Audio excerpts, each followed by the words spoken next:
पिछले लेक्चर में हम लोगों ने अलाउंसेस के बारे में पढ़ा था और परक्विजिट्स का भी इंट्रोडक्शन लिया था कि परक्विजिट्स हैं क्या।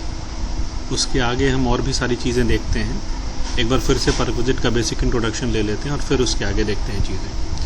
पहले तो हम ये जान लें परक्विजिट है क्या। जैसा कि हम लोगों ने ऑलरेडी डिस्कस किया हुआ है कि परक्विजिट वो अमाउंट है जो हम लोगों को सैलरी के साथ मिलता है।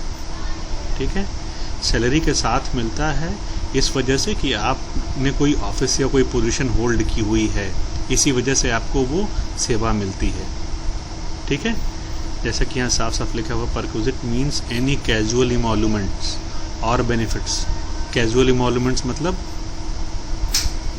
ऐसे ही मिलने वाली चीज़ें, या फिर बेनिफिट्स या सेवाएं अटैच्ड टू एन ऑफिस और पोजीशन, जो किसी ऑफिस या पोजीशन से अटैच हो, इन एडिशन टू सैलरी और वेजेस, सैलरी या वेजेस के अलावा, which is availed by an employee, जो कि एक एम्प्लॉय अवेल करता है, पाता है। तो कुल मिलाकर के इसको हम क्या कह सकते हैं शॉर्ट में, कि परक्विजिट हमें सैलरी के साथ मिलता है और इस वजह से मिलता है कि हम कोई ऑफिस या पोजीशन होल्ड करते हैं। ठीक,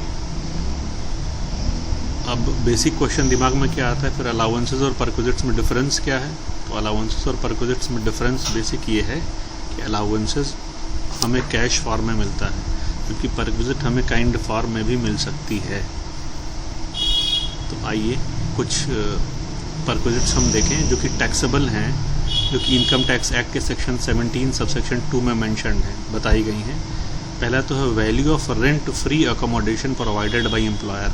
आपके एम्प्लॉयर ने आपको कोई रेंट फ्री यानी किराया मुक्त आवास दिया है, और या फिर किराए में कोई छूट के साथ आवास दिया है, कंसेशन इन रेंट, पहला और दूसरा। पहला है किराया मुक्त और दूसरा है किराया में छूट। ऐसा कोई भी आवास आपके नियोक्ता ने दिया हुआ है तो उसको आपकी परक्विजिट यानी आपका अनुलाभ मान करके टैक्स लगा दिया जाएगा। उसी तरीके से द वैल्यू ऑफ बेनिफिट और अमेनिटी ग्रांटेड और प्रोवाइडेड फ्री ऑफ कॉस्ट और at concessional rate to specified employees. किसी भी तरीके की सुविधा कंसेशनल रेट पे दी गई है। कंसेशनल रेट मतलब सामान्य दर से कम रेट पे दी गई है to specified employees. Specified employees के लिए यानी विशिष्ट कर्मचारियों को सुविधा दी गई है, तो ऐसी सुविधा भी टैक्सेबल होगी। ठीक,